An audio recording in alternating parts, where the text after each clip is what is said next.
after Kim Gilly and her husband welcomed their first child into the world in 2014, they knew that they wanted another to complete their family. Kim eventually fell pregnant in 2016, and despite a few complications along the way, she was ready to give birth to her second and final pregnancy. However, even though she'd been through labor before and knew how to handle it, she and her husband could never have expected something like this. As a 28-year-old doula from Santa Cruz, California, Kim is used to providing non-medical support to families before, during and after pregnancy. So she knew exactly how to make everything run smoothly when she was expecting again, in spite of a few scares.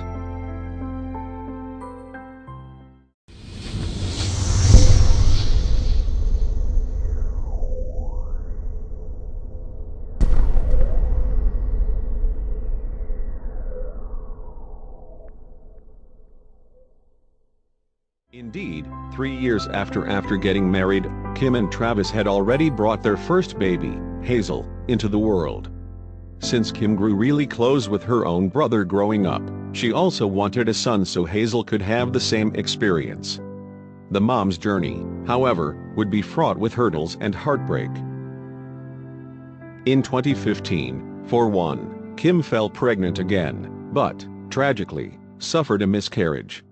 However, life has a funny way of working things out. Kim actually fell pregnant just a few months later, but this time, she was pained with worry. What if the mom had another miscarriage? Would she and her husband be able to handle another heartbreak? Although her pregnancy with Hazel ran smoothly, her third pregnancy was riddled with issues. As the pregnancy progressed, Kim further wrote on her blog, "We suffered through scare after scare, worries about my gallbladder, concerning images on the anatomy scan, small fundal measurements, too much amniotic fluid and a transverse baby at 36 weeks. Throughout the pregnancy, meanwhile, Kim and Travis didn't know the baby's gender. And despite Travis being keen to find out, during scans the couple turned their heads when the baby's lower half came into view. Kim spoke to Today about the reason behind the secrecy of the sex of the baby. After the miscarriage, I was just really attached to having a healthy baby, regardless of sex. My husband wanted to find out, and I said, no, let's have fun with it. Even so, Kim already had a good idea of the baby's gender. Kim believed, however, that she was having a girl. Why? Because female babies, apparently, are synonymous with difficult pregnancies. Furthermore, little Hazel also thought that her mom would have a girl. Could this be a textbook example of female intuition? I was really sick with this pregnancy, and there's a correlation between sickness and having girls, Kim said to Today. And my 2-year-old daughter thought it was a girl. I had all these silly reasons. Silly reasons, maybe, but when you know, right? Well, despite her prediction, Kim was by no means sure that a baby girl was on the way.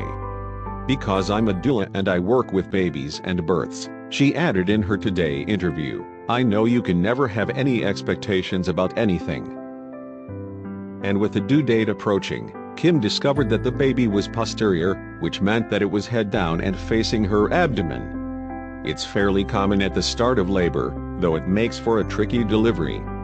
On July 26th, however, Kim was finally ready to give birth. And given that Kim's pregnancy was rough, would the labor also be difficult? Well, it was preceded by a fortnight of contractions, and more than once she thought that she was going into early labor. By the time it started, though, Kim was remarkably calm, to the point where Travis said, you're in labor. And while Kim saw an acupuncturist and a chiropractor to get the baby to turn, the infant had other ideas. So although the expectant mom wanted a home birth, as the complications continued, preparations were made to transfer Kim to a local hospital. Unfortunately, though, it was too late. The baby was ready to come out. I knew my baby was coming, Kim recalled on her blog. I had survived the hardest few hours of my entire life and it was almost over. All it took were a few contractions this time and my body did it all. I never consciously pushed, I just let my body do its thing. At 5 a.m., then, Kim pulled her newborn baby to her chest. I couldn't believe I had survived the past 3 hours and somehow still gotten the home birth that we wanted so badly, she explained. But the burning question remained, had she had a little girl or boy? After a couple of minutes, Kim recalled, I opened baby's legs and discovered that we had a little boy. And, despite having convinced herself that she was having another girl, she added, in that perfect moment, all of my dreams had come true. My family was complete. I was just in hysterics, the mom told Today. We were cracking up. That face. I don't even think I could replicate that face. I was truly shocked. As for the baby's name? Well, the family settled on Theo. The recovery hasn't been the easiest, Kim later explained, and transitioning to 2 kids has been more than a little overwhelming, but I am trying to use this time to soak up his newness. I still can't believe I have a daughter and a son, despite the long and difficult path of pregnancy, loss and birth. I feel like the luckiest mama ever.